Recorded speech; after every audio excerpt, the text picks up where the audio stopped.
All right.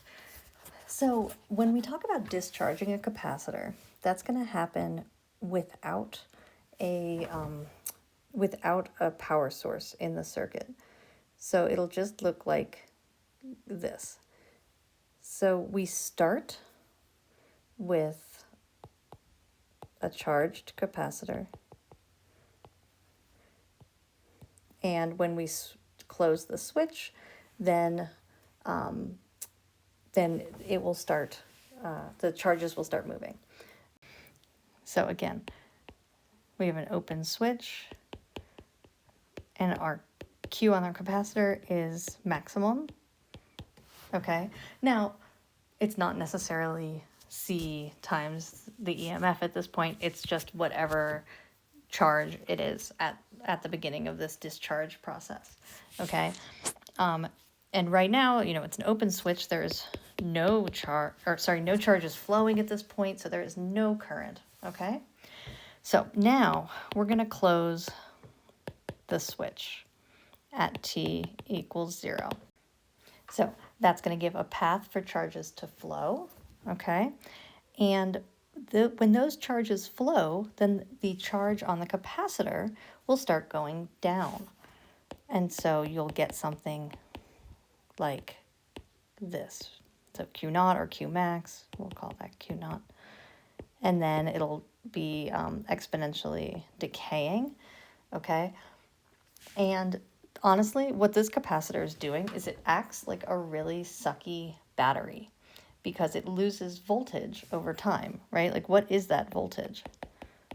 That voltage is the charge divided by C, right? And so that initial voltage that it had, not sure what that is, that initial voltage that it has, you can call it V naught, is that initial Q naught divided by C. That's going to also exponentially decay. And so sometimes we talk about a discharging capacitor as a really sucky battery because it loses voltage over time. So what about the voltage across the resistor?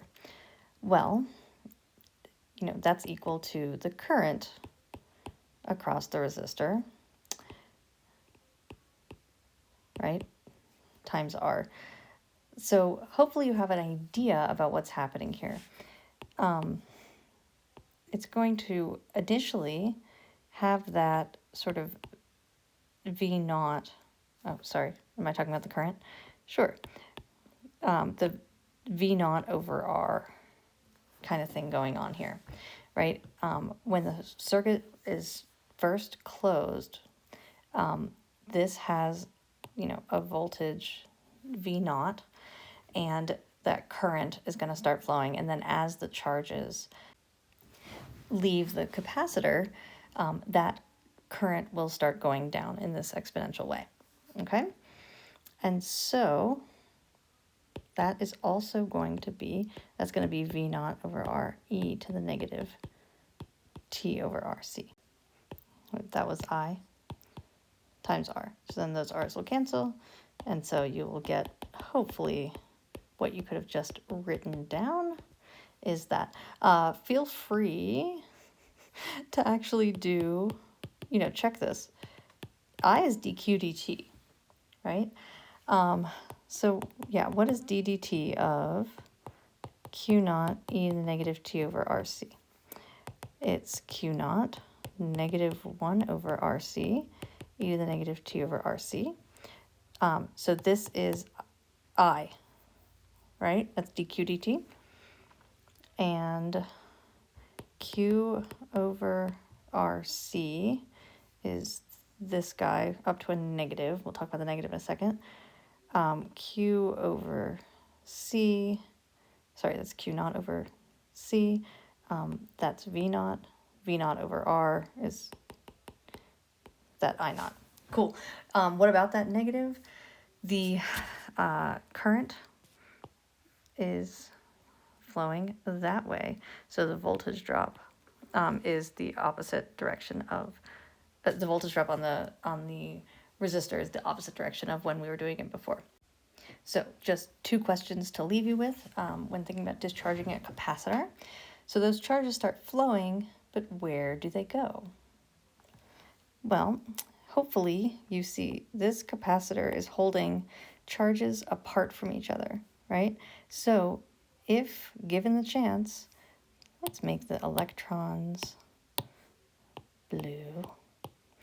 Given the chance, these electrons are going to flow, and then so this electron will neutralize that positive one. So as these charges keep flowing, then they just become neutral again. That was not necessarily my finest drawing, but hopefully you understand that the charges, when they start flowing, they just neutralize the other plate. My other question to you is, where does the energy go? And I will tell you that this resistor probably gets a little bit hot, right? That energy is related to that power, which is I squared R, right? So the energy is I squared R.